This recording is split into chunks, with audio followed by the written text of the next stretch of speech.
21st Century Classics presents The Adventures of Sherlock Holmes, written by Arthur Conan Doyle. A Scandal in Bohemia. Chapter 1. To Sherlock Holmes, she is always the woman. I have seldom heard him mention her under any other name. In his eyes, she eclipses and predominates the whole of her sex. It was not that he felt any emotion akin to love for Irene Adler. All emotions, and that one particularly, were abhorrent to his cold, precise, but admirably balanced mind. He was, I take it, the most perfect reasoning and observing machine that the world has seen, but as a lover, he would have placed himself in a false position. He never spoke of the softer passions, save with a jibe and a sneer. They were admirable things for the observer, excellent for drawing the veil from men's motives and actions. But for the trained reasoner to admit such intrusions into his own delicate and finely adjusted temperament was to introduce a distracting factor which might throw a doubt upon all his mental results. Grit in a sensitive instrument, or a crack in one of his own high-power lenses, would not be more disturbing than a strong emotion in a nature such as his. And yet there was but one woman to him, and that woman was the late Irene Adler, of dubious and questionable memory. I had seen little of Holmes lately. My marriage had drifted us away from each other. My own complete happiness and the home-centered interests which rise up around the man who first finds himself master of his own establishment were sufficient to absorb all my attention, while Holmes, who loathed every form of society with his whole bohemian soul, remained in our lodgings in Baker Street, buried among his old books, and alternating from week to week between cocaine and ambition, the drowsiness of the drug, and the fierce energy of his own keen nature. He was still, as ever, deeply attracted by the study of crime, and occupied his immense faculties and extraordinary powers of observation in following out those clues and clearing up those mysteries which had been abandoned as hopeless by the official police. From time to time I heard some vague account of his doings, of his summons to Odessa in the case of the Trepoff murder, of his clearing up of the singular tragedy of the Atkinson brothers at Trincomalee, and finally, of the mission which he had accomplished so delicately and successfully for the reigning family of Holland. Beyond these signs of his activity, however, which I merely shared with all the readers of the daily press, I knew little of my former friend and companion. One night, it was on the 20th of March, 1888, I was returning from a journey to a patient, for I had now returned to civil practice, when my way led me through Baker Street. As I passed the well-remembered door, which must always be associated in my mind with my wooing, and with the dark incidents of the study in scarlet, I was seized with a keen desire to see Holmes again, and to know how he was employing his extraordinary powers. His rooms were brilliantly lit, and, even as I looked up, I saw his tall, spare figure pass twice in a dark silhouette against the blind. He was pacing the room swiftly, eagerly, with his head sunk upon his chest and his hands clasped behind him. To me, who knew his every mood and habit, his attitude and manner told their own story. He was at work again. He had risen out of his drug-created dreams and was hot upon the scent of some new problem. I rang the bell and was shown up to the chamber which had formerly been in part my own. His manner was not effusive. It seldom was, but he was glad, I think, to see me. With hardly a word spoken, but with a kindly eye, he waved me to an armchair, threw across his case of cigars, and indicated a spirit case and a gasogene in the corner. Then he stood before the fire and looked me over in his singular introspective fashion. "Wedlock suits you," he remarked. "I think, Watson, that you have put on 7.5 pounds since I saw you." "7," I answered. "Indeed, I should have thought a little more, just a trifle more, I fancy, Watson. And in practice again, I observe. You did not tell me that you intended to go into harness. Then, how do you know?" "I see it, I deduce it. How do I know that you have been getting yourself very wet lately, and that you have a most clumsy and careless servant girl?" "My dear Holmes," said I, "this is too much. You would certainly have been burned had you lived a few centuries ago. It is true that I had a country walk on Thursday and came home in a dreadful mess, but as I have changed my clothes, I can't imagine how you deduce it. As to Mary Jane, she is incorrigible, and my wife has given her notice, but there, again, I fail to see how you work it out." He chuckled to himself and rubbed his long, nervous hands together. "It is simplicity itself," said he. "My eyes tell me that on the inside of your left shoe, just where the firelight strikes it, the leather is scored by 6 almost parallel cuts. Obviously, they have been caused by someone who has very carelessly scraped round the edges of the sole in order to remove crusted mud from it. Hence, you see, my double deduction that you had been out in vile weather and that you had a particularly malignant boot-slitting specimen of the London slavey. As to your practice, if a gentleman walks into my rooms smelling of iodoform, with a black mark of nitrate of silver upon his right forefinger, and a bulge on the right side of his top hat to show where he has secreted his stethoscope, I must be dull indeed if I do not pronounce him to be an active member of the medical profession." I could not help laughing at the ease with which he explained his process of deduction. "When I hear you give your reasons," I remarked, "the thing always appears to me to be so ridiculously simple that I could easily do it myself. Though at each successive instance of your reasoning, I am baffled until you explain your process. And yet I believe that my eyes are as good as yours." "Quite so," he answered, lighting a cigarette and throwing himself down into an armchair. "You see, but you do not observe. The distinction is clear. For example, you have frequently seen the steps which lead up from the hall to this room. Frequently. How often? Well, some hundreds of times. Then how many are there? How many? I don't know. Quite so, you have not observed, and yet you have seen. That is just my point. Now, I know that there are 17 steps because I have both seen and observed. By the way, since you are interested in these little problems, and since you are good enough to chronicle 1 or 2 of my trifling experiences, you may be interested in this." He threw over a sheet of thick, pink-tinted notepaper which had been lying open upon the table. "It came by the last post," said he, read it aloud. The note was undated, and without either signature or address. "There will call upon you tonight at 7:45, it said, "a gentleman who desires to consult you upon a matter of the very deepest moment. Your recent services to one of the royal houses of Europe have shown that you are one who may safely be trusted with matters which are of an importance which can hardly be exaggerated. This account of you we have from all quarters received. Be in your chamber then at that hour, and do not take it amiss if your visitor wear a mask." "This is indeed a mystery," I remarked. "What do you imagine that it means?" "I have no data yet. It is a capital mistake to theorize before one has data. Insensibly, one begins to twist facts to suit theories, instead of theories to suit facts. But the note itself, what do you deduce from it?" I carefully examined the writing and the paper upon which it was written. "The man who wrote it was presumably well-to-do," I remarked, endeavouring to imitate my companion's processes. "Such paper could not be bought under £0.50 a packet. It is peculiarly strong and stiff." "Peculiar, that is the very word," said Holmes. "It is not an English paper at all. Hold it up to the light." I did so, and saw a large E with a small g, a P, and a large G with a small T woven into the texture of the paper. "What do you make of that?" asked Holmes.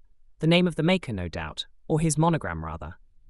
"Not at all. The G with the small T stands for Gesellschaft, which is the German for company.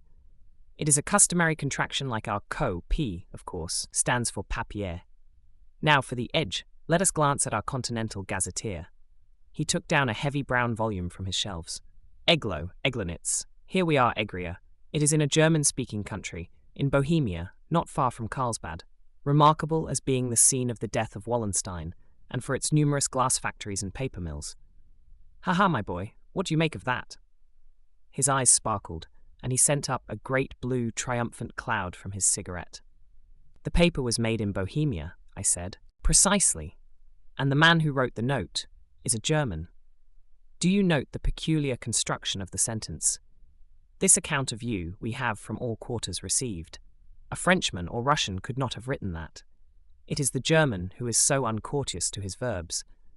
It only remains, therefore, to discover what is wanted by this German who writes upon Bohemian paper and prefers wearing a mask to showing his face. And here he comes, if I am not mistaken, to resolve all our doubts." As he spoke, there was the sharp sound of horses' hoofs and grating wheels against the curb, followed by a sharp pull at the bell. Holmes whistled. "A pair, by the sound," said he. "Yes," he continued, glancing out of the window. "A nice little brougham and a pair of beauties, 150 guineas apiece. There's money in this case, Watson, if there is nothing else. I think that I had better go, Holmes." "Not a bit, Doctor. Stay where you are. I am lost without my Boswell, and this promises to be interesting. It would be a pity to miss it. But your client—" "Never mind him. I may want your help, and so may he. Here he comes. Sit down in that armchair, Doctor, and give us your best attention." A slow and heavy step, which had been heard upon the stairs and in the passage, paused immediately outside the door. Then there was a loud and authoritative tap. "Come in," said Holmes. A man entered, who could hardly have been less than 6 feet 6 inches in height, with the chest and limbs of a Hercules.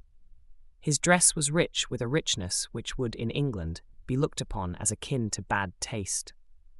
Heavy bands of astrakhan were slashed across the sleeves and fronts of his double-breasted coat, while the deep blue cloak, which was thrown over his shoulders, was lined with flame-coloured silk and secured at the neck with a brooch which consisted of a single flaming beryl. Boots, which extended halfway up his calves, and which were trimmed at the tops with rich brown fur, completed the impression of barbaric opulence which was suggested by his whole appearance.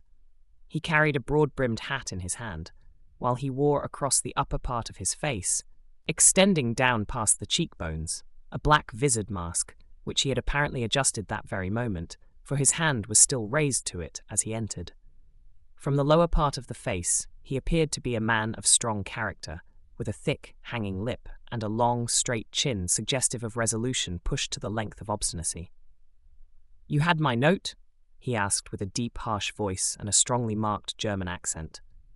"I told you that I would call." He looked from one to the other of us, as if uncertain which to address. "Pray take a seat," said Holmes. "This is my friend and colleague, Dr. Watson, who is occasionally good enough to help me in my cases. Whom have I the honour to address?" "You may address me as the Count von Kram, a Bohemian nobleman.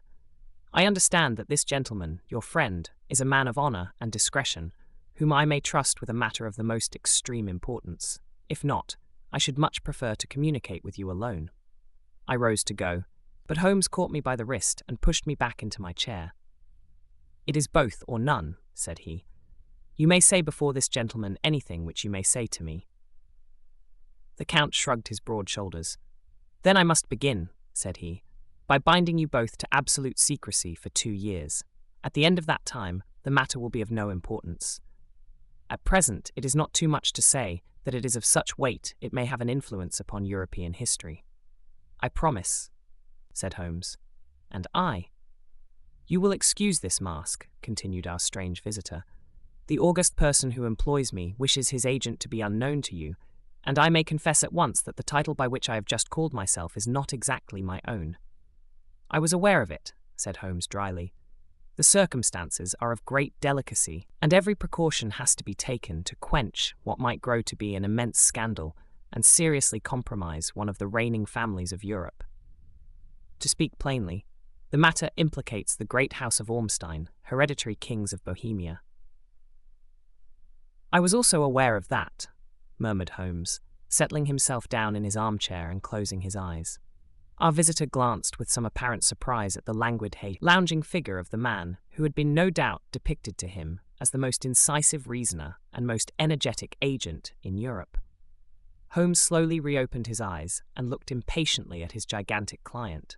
"If your Majesty would condescend to state your case," he remarked, "I should be better able to advise you." The man sprang from his chair and paced up and down the room in uncontrollable agitation. Then, with a gesture of desperation, he tore the mask from his face and hurled it upon the ground. "You are right," he cried. "I am the king. Why should I attempt to conceal it?" "Why indeed?" murmured Holmes. "Your Majesty had not spoken before I was aware that I was addressing Wilhelm Gottsreich, Sigismund von Ormstein, Grand Duke of Cassel-Felstein, and hereditary King of Bohemia." "But you can understand," said our strange visitor, sitting down once more and passing his hand over his high white forehead. "You can understand that I am not accustomed to doing such business in my own person. Yet the matter was so delicate that I could not confide it to an agent without putting myself in his power. I have come incognito from Prague for the purpose of consulting you." "Then, pray consult," said Holmes, shutting his eyes once more. "The facts are briefly these. Some 5 years ago, during a lengthy visit to Warsaw, I made the acquaintance of the well-known adventuress, Irene Adler. The name is no doubt familiar to you." "Kindly look her up in my index, Doctor," murmured Holmes without opening his eyes. For many years, he had adopted a system of docketing all paragraphs concerning men and things, so that it was difficult to name a subject or a person on which he could not at once furnish information. In this case, I found her biography sandwiched in between that of a Hebrew rabbi and that of a staff commander who had written a monograph upon the deep-sea fishes. "Let me see," said Holmes. Born in New Jersey in the year 1858. Contralto, La Scala, Prima Donna Imperial Opera of Warsaw. Yes, retired from operatic stage. Living in London. Quite so. Your Majesty, as I understand, became entangled with this young person, wrote her some compromising letters, and is now desirous of getting those letters back." "Precisely so. But how? Was there a secret marriage?" "None." "No legal papers or certificates?" "None." "Then I fail to follow your Majesty. If this young person should produce her letters for blackmailing or other purposes, how is she to prove their authenticity?" "There is the writing." Pooh, forgery. My private notepaper. Stolen. My own seal. Imitated. My photograph. Bought. We were both in the photograph." "Oh, dear. That is very bad. Your Majesty has indeed committed an indiscretion." "I was mad, insane. You have compromised yourself seriously. I was only Crown Prince then. I was young. I am but 30 now. It must be recovered. We have tried and failed. Your Majesty must pay. It must be bought. She will not sell." "Stolen, then?" 5 attempts have been made. Twice burglars in my pay ransacked her house. Once we diverted her luggage when she travelled. Twice she has been waylaid. There has been no result. "No sign of it?" "Absolutely none." Holmes laughed. "It is quite a pretty little problem," said he. "But a very serious one to me," returned the king reproachfully. "Very indeed. And what does she propose to do with the photograph?" "To ruin me." "But how?" "I'm about to be married." "So I have heard." "To Clotilde Lothman von Saxe-Meiningen, second daughter of the King of Scandinavia. You may know the strict principles of her family. She is herself the very soul of delicacy. A shadow of a doubt as to my conduct would bring the matter to an end." "And Irene Adler?" "Threatens to send them the photograph. And she will do it. I know that she will do it. You do not know her, but she has a soul of steel. She has the face of the most beautiful of women and the mind of the most resolute of men. Rather than I should marry another woman, there are no lengths to which she would not go. None." "You are sure that she has not sent it yet?" "I am sure." "And why?" "Because she has said that she would send it on the day when the betrothal was publicly proclaimed. That will be next Monday." "Oh, then we have 3 days yet," said Holmes with a yawn. "That is very fortunate, as I have 1 or 2 matters of importance to look into just at present. Your Majesty will, of course, stay in London for the present." "Certainly. You will find me at the Langham under the name of the Count von Cram. Then I shall drop you a line to let you know how we progress." "Pray do so. I shall be all anxiety." "Then, as to money, you have carte blanche." "Absolutely. I tell you that I would give one of the provinces of my kingdom to have that photograph." "And for present expenses?" The king took a heavy chamois leather bag from under his cloak and laid it on the table. "There are £300 in gold and 700 in notes," he said. Holmes scribbled a receipt upon a sheet of his notebook and handed it to him. "And mademoiselle's address?" he asked. "Is Briony Lodge, Serpentine Avenue, St. John's Wood." Holmes took a note of it. "One other question," said he. "Was the photograph a cabinet?" "It was." "Then, good night, Your Majesty, and I trust that we shall soon have some good news for you." "And good night, Watson," he added, as the wheels of the royal brougham rolled down the street. "If you will be good enough to call tomorrow afternoon at 3 o'clock, I should like to chat this little matter over with you." Chapter 2. At 3 o'clock precisely I was at Baker Street, but Holmes had not yet returned. The landlady informed me that he had left the house shortly after 8 o'clock in the morning. I sat down beside the fire, however, with the intention of awaiting him, however long he might be.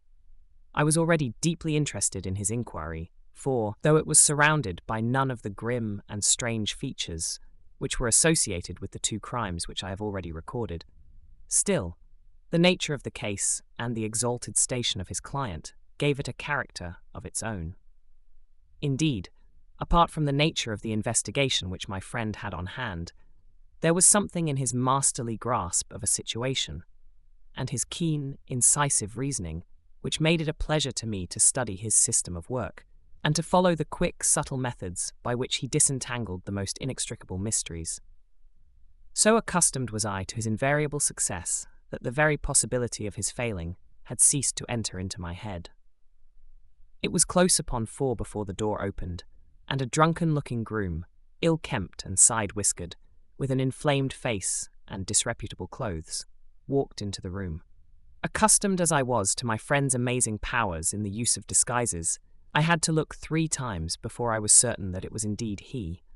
With a nod, he vanished into the bedroom, whence he emerged in 5 minutes tweed-suited and respectable, as of old. Putting his hands into his pockets, he stretched out his legs in front of the fire and laughed heartily for some minutes. "Well, really," he cried, and then he choked and laughed again until he was obliged to lie back, limp and helpless, in the chair. "What is it?" "It's quite too funny. I am sure you could never guess how I employed my morning, or what I ended by doing." "I can't imagine. I suppose that you have been watching the habits, and perhaps the house, of Miss Irene Adler." "Quite so, but the sequel was rather unusual. I will tell you, however. I left the house a little after 8 o'clock this morning, in the character of a groom out of work. There is a wonderful sympathy and freemasonry among horsey men. Be one of them, and you will know all that there is to know. I soon found Briony Lodge. It is a bijou villa, with a garden at the back, but built out in front, right up to the road, 2 stories. Chublock to the door. Large sitting room on the right side, well furnished, with long windows almost to the floor, and those preposterous English window fasteners which a child could open. Behind there was nothing remarkable, save that the passage window could be reached from the top of the coach-house. I walked round it, and examined it closely from every point of view, but without noting anything else of interest. I then lounged down the street and found, as I expected, that there was a mews in a lane which runs down by one wall of the garden. I lent the ostlers a hand in rubbing down their horses, and received in exchange 2 pence, a glass of half and half, 2 fills of shag tobacco, and as much information as I could desire about Miss Adler, to say nothing of 6 other people in the neighbourhood in whom I was not in the least interested, but whose biographies I was compelled to listen to. "And what of Irene Adler?" I asked. "Oh, she has turned all the men's heads down in that part. She is the daintiest thing under a bonnet on this planet, so say the Serpentine Mews to a man. She lives quietly, sings at concerts, drives out at 5 every day, and returns at 7 sharp for dinner. Seldom goes out at other times, except when she sings. Has only 1 male visitor, but a good deal of him. He is dark, handsome, and dashing, never calls less than once a day, and often twice. He is a Mr. Godfrey Norton, of the Inner Temple. See the advantages of a cabman as a confidant. They had driven him home 12 times from Serpentine Mews, and knew all about him. When I had listened to all they had to tell, I began to walk up and down near Briony Lodge once more, and to think over my plan of campaign. This Godfrey Norton was evidently an important factor in the matter. He was a lawyer. That sounded ominous. What was the relation between them, and what the object of his repeated visits? Was she his client, his friend, or his mistress? If the former, she had probably transferred the photograph to his keeping. If the latter, it was less likely. On the issue of this question depended whether I should continue my work at Briony Lodge or turn my attention to the gentleman's chambers in the Temple. It was a delicate point, and it widened the field of my inquiry. I fear that I bore you with these details, but I have to let you see my little difficulties, if you are to understand the situation. I am following you closely, I answered. I was still balancing the matter in my mind when a handsome cab drove up to Briony Lodge, and a gentleman sprang out. He was a remarkably handsome man, dark, aquiline, and moustached. evidently the man of whom I had heard. He appeared to be in a great hurry, shouted to the cabman to wait, and brushed past the maid, who opened the door with the air of a man who was thoroughly at home. He was in the house about half an hour, and I could catch glimpses of him in the windows of the sitting room, pacing up and down, talking excitedly, and waving his arms. Of her I could see nothing. Presently he emerged, looking even more flurried than before. As he stepped up to the cab, he pulled a gold watch from his pocket and looked at it earnestly.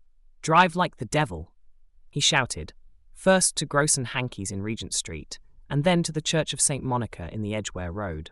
Half a guinea if you do it in 20 minutes. Away they went, and I was just wondering whether I should not do well to follow them when up the lane came a neat little landau, the coachman with his coat only half buttoned, and his tie under his ear, while all the tags of his harness were sticking out of the buckles. It hadn't pulled up before she shot out of the hall door and into it. I only caught a glimpse of her at the moment, but she was a lovely woman, with a face that a man might die for. "The Church of St. Monica, John," she cried, "and half a sovereign if you reach it in 20 minutes. This was quite too good to lose, Watson. I was just balancing whether I should run for it, or whether I should perch behind her landau when a cab came through the street. The driver looked twice at such a shabby fare, but I jumped in before he could object. "The Church of St. Monica," said I, "and half a sovereign if you reach it in 20 minutes. It was 25 minutes to 12, and of course it was clear enough what was in the wind. My cabby drove fast. I don't think I ever drove faster, but the others were there before us. The cab and the landau with their steaming horses were in front of the door when I arrived. I paid the man and hurried into the church. There was not a soul there save the two whom I had followed, and a surpliced clergyman, who seemed to be expostulating with them. They were all three standing in a knot in front of the altar. I lounged up the side aisle like any other idler who has dropped into a church. Suddenly, to my surprise, the three at the altar faced round to me, and Godfrey Norton came running as hard as he could towards me. "Thank God," he cried. "You'll do. Come." "What then?" I asked. "Come, man. Come. Only 3 minutes, or it won't be legal." I was half dragged up to the altar, and before I knew where I was, I found myself mumbling responses which were whispered in my ear and vouching for things of which I knew nothing, and generally assisting in the secure tying up of Irene Adler, spinster, to Godfrey Norton, bachelor. It was all done in an instant, and there was the gentleman thanking me on the one side and the lady on the other, while the clergyman beamed on me in front. It was the most preposterous position in which I ever found myself in my life, and it was the thought of it that started me laughing just now. It seems that there had been some informality about their license, that the clergyman absolutely refused to marry them without a witness of some sort, and that my lucky appearance saved the bridegroom from having to sally out into the streets in search of a best man. The bride gave me a sovereign, and I mean to wear it on my watch chain in memory of the occasion. "This is a very unexpected turn of affairs," said I. "And what then?" "Well, I found my plans very seriously menaced. It looked as if the pair might take an immediate departure, and so necessitate very prompt and energetic measures on my part. At the church door, however, they separated, he driving back to the temple, and she to her own house. "I shall drive out in the park at 5 as usual," she said as she left him. I heard no more. They drove away in different directions, and I went off to make my own arrangements. "Which are some cold beef and a glass of beer," he answered, ringing the bell. "I have been too busy to think of food, and I am likely to be busier still this evening. By the way, Doctor, I shall want your cooperation." "I shall be delighted." "You don't mind breaking the law?" "Not in the least." "Nor running a chance of arrest?" "Not in a good cause." "Oh, the cause is excellent." "Then I am your man." "I was sure that I might rely on you." "But what is it you wish?" "When Mrs. Turner has brought in the tray, I will make it clear to you. Now," he said as he turned hungrily on the simple fare that our landlady had provided, "I must discuss it while I eat, for I have not much time. It is nearly 5 now. In 2 hours we must be on the scene of action. Miss Irene, or Madam rather, returns from her drive at 7. We must be at Bryony Lodge to meet her." And what then? You must leave that to me. I have already arranged what is to occur. There is only one point on which I must insist. You must not interfere, come what may. You understand? I am to be neutral? To do nothing whatever. There will probably be some small unpleasantness. Do not join in it. It will end in my being conveyed into the house. 4 or 5 minutes afterwards, the sitting-room window will open. You are to station yourself close to that open window. Yes, you are to watch me, for I will be visible to you. Yes, and when I raise my hand, so, you will throw into the room what I give you to throw, and will, at the same time, raise the cry of fire. You quite follow me? Entirely. It is nothing very formidable, he said, taking a long cigar-shaped roll from his pocket. It is an ordinary plumber's smoke rocket, fitted with a cap at either end, to make it self-lighting. Your task is confined to that. When you raise your cry of fire, it will be taken up by quite a number of people. You may then walk to the end of the street, and I will rejoin you in 10 minutes. I hope that I have made myself clear. I am to remain neutral, to get near the window, to watch you, and at the signal to throw in this object, then to raise the cry of fire, and to wait you at the corner of the street. Precisely. Then you may entirely rely on me. That is excellent. I think perhaps it is almost time that I prepare for the new role I have to play. He disappeared into his bedroom and returned in a few minutes in the character of an amiable and simple-minded nonconformist clergyman. His broad black hat, his baggy trousers, his white tie, his sympathetic smile, and general look of peering and benevolent curiosity were such as Mr. John Hare alone could have equalled. It was not merely that Holmes changed his costume. His expression, his manner, his very soul seemed to vary with every fresh part that he assumed. The stage lost a fine actor, even as science lost an acute reasoner, when he became a specialist in crime. It was 6:15 when we left Baker Street, and it still wanted 10 minutes to the hour when we found ourselves in Serpentine Avenue. It was already dusk, and the lamps were just being lighted as we paced up and down in front of Briony Lodge, waiting for the coming of its occupant. The house was just such as I had pictured it from Sherlock Holmes' succinct description, but the locality appeared to be less private than I expected. On the contrary, for a small street in a quiet neighbourhood, it was remarkably animated.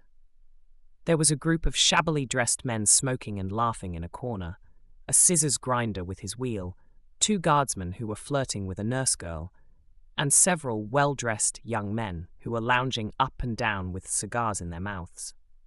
"You see," remarked Holmes, as we paced to and fro in front of the house, "this marriage rather simplifies matters. The photograph becomes a double-edged weapon now. The chances are that she would be as averse to its being seen by Mr. Godfrey Norton as our client is to its coming to the eyes of his princess. Now the question is, where are we to find the photograph? Where, indeed? It is most unlikely that she carries it about with her. It is cabinet size, too large for easy concealment about a woman's dress. She knows that the king is capable of having her waylaid and searched. 2 attempts of the sort have already been made. We may take it, then, that she does not carry it about with her. Where, then? Her banker or her lawyer. There is that double possibility. But I am inclined to think neither. Women are naturally secretive, and they like to do their own secreting. Why should she hand it over to anyone else? She could trust her own guardianship, but she could not tell what indirect or political influence might be brought to bear upon a businessman. Besides, remember that she had resolved to use it within a few days. It must be where she can lay her hands upon it. It must be in her own house. But it has twice been burgled. Sure, they did not know how to look. But how will you look? I will not look. What then? I will get her to show me. But she will refuse. She will not be able to. But I hear the rumble of wheels. It is her carriage. Now carry out my orders to the letter. As he spoke, the gleam of the sidelights of a carriage came round the curve of the avenue. It was a smart little landau which rattled up to the door of Briony Lodge. As it pulled up, one of the loafing men at the corner dashed forward to open the door in the hope of earning a copper, but was elbowed away by another loafer who had rushed up with the same intention. A fierce quarrel broke out, which was increased by the 2 guardsmen who took sides with one of the loungers. and by the scissors grinder, who was equally hot upon the other side. A blow was struck, and in an instant the lady, who had stepped from her carriage, was the centre of a little knot of flushed and struggling men, who struck savagely at each other with their fists and sticks. Holmes dashed into the crowd to protect the lady, but just as he reached her, he gave a cry and dropped to the ground, with the blood running freely down his face. At his fall, the guardsmen took to their heels in one direction and the loungers in the other, while a number of better-dressed people, who had watched the scuffle without taking part in it, crowded in to help the lady and to attend to the injured man. Irene Adler, as I will still call her, had hurried up the steps, but she stood at the top with her superb figure outlined against the lights of the hall, looking back into the street. "Is the poor gentleman much hurt?" she asked. "He is dead," cried several voices. No, there's life in him," shouted another. "But he'll be gone before you can get him to hospital." "He's a brave fellow," said a woman. "They would have had the lady's purse and watch if it hadn't been for him. They were a gang, and a rough one too. Ah, he's breathing now." "He can't lie in the street. May we bring him in, ma'am?" "Surely. Bring him into the sitting room. There is a comfortable sofa. This way, please." Sick slowly and solemnly, he was borne into Briony Lodge and laid out in the principal room, while I still observed the proceedings from my post by the window. The lamps had been lit, but the blinds had not been drawn, so that I could see Holmes as he lay upon the couch. I do not know whether he was seized with compunction at that moment for the part he was playing, but I know that I never felt more heartily ashamed of myself in my life than when I saw the beautiful creature against whom I was conspiring, or the grace and kindliness with which she waited upon the injured man. And yet it would be the blackest treachery to Holmes to draw back now from the part which he had entrusted to me. I hardened my heart and took the smoke rocket from under my ulster. After all, I thought, we are not injuring her. We are but preventing her from injuring another. Holmes had sat up upon the couch, and I saw him motion like a man who is in need of air. A maid rushed across and threw open the window. At the same instant, I saw him raise his hand, and at the signal I tossed my rocket into the room with a cry of "Fire!" The word was no sooner out of my mouth than the whole crowd of spectators, well-dressed and ill, gentlemen, ostlers, and servant-maids, joined in a general shriek of "Fire!" Thick clouds of smoke curled through the room and out at the open window. I caught a glimpse of rushing figures, and a moment later the voice of Holmes from within assuring them that it was a false alarm. Slipping through the shouting crowd, I made my way to the corner of the street, and in 10 minutes was rejoiced to find my friend's arm in mine, and to get away from the scene of uproar. He walked swiftly and in silence for some few minutes, until we had turned down one of the quiet streets which lead towards the Edgware Road. "You did it very nicely, Doctor," he remarked. "Nothing could have been better. It is all right. You have the photograph? I know where it is. And how did you find out?" "She showed me, as I told you she would. I am still in the dark." "I do not wish to make a mystery," said he, laughing. "The matter was perfectly simple. You, of course, saw that everyone in the street was an accomplice. They were all engaged for the evening. I guessed as much. Then, when the row broke out, I had a little moist red paint in the palm of my hand. I rushed forward, fell down, clapped my hand to my face, and became a piteous spectacle. It is an old trick. That also I could fathom. Then they carried me in. She was bound to have me in. What else could she do? And into her sitting room, which was the very room which I suspected. It lay between that and her bedroom, and I was determined to see which. They laid me on a couch. I motioned for air. They were compelled to open the window, and you had your chance. How did that help you? It was all important. When a woman thinks that her house is on fire, her instinct is at once to rush to the thing which she values most. It is a perfectly overpowering impulse, and I have more than once taken advantage of it. In the case of the Darlington substitution scandal, it was of use to me, and also in the Arnsworth Castle business. A married woman grabs at her baby, an unmarried one reaches for her jewel box. Now it was clear to me that Our Lady of today had nothing in the house more precious to her than what we are in quest of. She would rush to secure it. The alarm of fire was admirably done. The smoke and shouting were enough to shake nerves of steel. She responded beautifully. The photograph is in a recess behind a sliding panel just above the right bell pull. She was there in an instant, and I caught a glimpse of it as she half drew it out. When I cried out that it was a false alarm, she replaced it, glanced at the rocket, rushed from the room, and I have not seen her since. I rose, and making my excuses, escaped from the house. I hesitated whether to attempt to secure the photograph at once, but the coachman had come in, and as he was watching me narrowly, it seemed safer to wait. A little over-precipitance may ruin all. "And now?" I asked. "Our quest is practically finished. I shall call with the king tomorrow, and with you, if you care to come with us. We will be shown into the sitting room to wait for the lady, but it is probable that when she comes she may find neither us nor the photograph. It might be a satisfaction to His Majesty to regain it with his own hands." "And when will you call?" "At 8 in the morning. She will not be up, so that we shall have a clear field. Besides, we must be prompt, for this marriage may mean a complete change in her life and habits. I must wire to the king without delay." We had reached Baker Street and had stopped at the door. He was searching his pockets for the key when someone passing said, "Good night, Mr. Sherlock Holmes." There were several people on the pavement at the time, but the greeting appeared to come from a slim youth in an ulster who had hurried by. "I've heard that voice before," said Holmes, staring down the dimly lit street. "Now, I wonder who the deuce that could have been." Chapter 3. I slept at Baker Street that night, and we were engaged upon our toast and coffee in the morning when the King of Bohemia rushed into the room. "You have really got it!" he cried, grasping Sherlock Holmes by either shoulder and looking eagerly into his face. "Not yet. But you have hopes?" "I have hopes." "Then, come. I am all impatience to be gone. We must have a cab." "No, my brougham is waiting. Then that will simplify matters." We descended and started off once more for Briony Lodge. "Irene Adler is married," remarked Holmes. "Married? When?" "Yesterday." "But to whom?"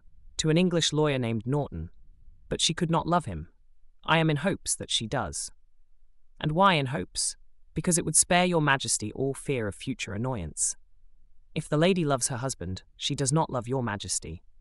If she does not love your Majesty, there is no reason why she should interfere with your Majesty's plan." "It is true. And yet, well, I wish she had been of my own station. What a queen she would have made." He relapsed into a moody silence, which was not broken until we drew up in Serpentine Avenue. The door of Briony Lodge was open, and an elderly woman stood upon the steps. She watched us with a sardonic eye as we stepped from the brougham. "Mr. Sherlock Holmes, I believe," said she. "I am Mr. Holmes," answered my companion, looking at her with a questioning and rather startled gaze. "Indeed. My mistress told me that you were likely to call. She left this morning with her husband by the 5:15 train from Charing Cross for the Continent." "What?" Sherlock Holmes staggered back, white with chagrin and surprise. "Do you mean that she has left England?"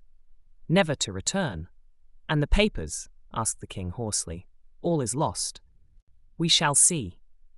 He pushed past the servant and rushed into the drawing-room, followed by the king and myself. The furniture was scattered about in every direction, with dismantled shelves and open drawers, as if the lady had hurriedly ransacked them before her flight. Holmes rushed at the bell-pull, tore back a small sliding shutter, and plunging in his hand, pulled out a photograph and a letter. The photograph was of Irene Adler herself in evening dress. The letter was superscribed to Sherlock Holmes, Esq., to be left till called for. My friend tore it open, and we all three read it together. It was dated at midnight of the preceding night, and ran in this way.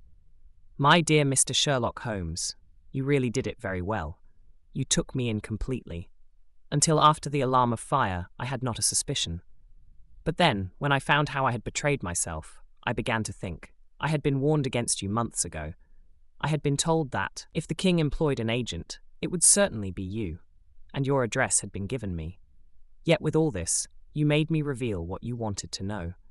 Even after I became suspicious, I found it hard to think evil of such a dear, kind old clergyman. But, you know, I have been trained as an actress myself. Male costume is nothing new to me. I often take advantage of the freedom which it gives." I sent John, the coachman, to watch you, ran upstairs, got into my walking clothes, as I call them, and came down just as you departed. Well, I followed you to your door, and so made sure that I was really an object of interest to the celebrated Mr. Sherlock Holmes. Then I, rather imprudently, wished you good night and started for the temple to see my husband.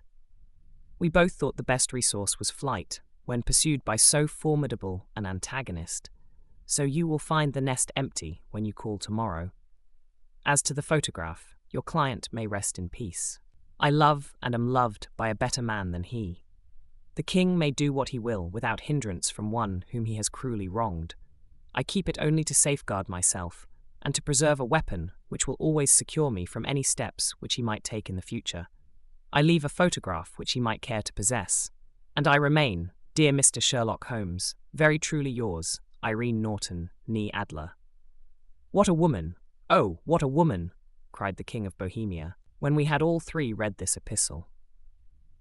Did I not tell you how quick and resolute she was? Would she not have made an admirable queen? Is it not a pity that she was not on my level? From what I have seen of the lady, she seems indeed to be on a very different level to your Majesty, said Holmes coldly. I am sorry that I have not been able to bring your Majesty's business to a more successful conclusion. On the contrary, my dear sir, cried the king, nothing could be more successful. I know that her word is inviolate. The photograph is now as safe as if it were in the fire. I am glad to hear your Majesty say so. I am immensely indebted to you. Pray tell me in what way I can reward you. This ring. He slipped an emerald snake ring from his finger and held it out upon the palm of his hand. Your Majesty has something which I should value even more highly, said Holmes. You have but to name it. This photograph. The king stared at him in amazement. Irene's photograph, he cried. Certainly, if you wish it. I thank your Majesty. Then there is no more to be done in the matter. I have the honour to wish you a very good morning. He bowed, and turning away without observing the hand which the king had stretched out to him, he set off in my company for his chambers. And that was how a great scandal threatened to affect the kingdom of Bohemia, and how the best plans of Mr. Sherlock Holmes were beaten by a woman's wit. He used to make merry over the cleverness of women, but I have not heard him do it of late, and when he speaks of Irene Adler, or when he refers to her photograph, it is always under the honourable title of the woman.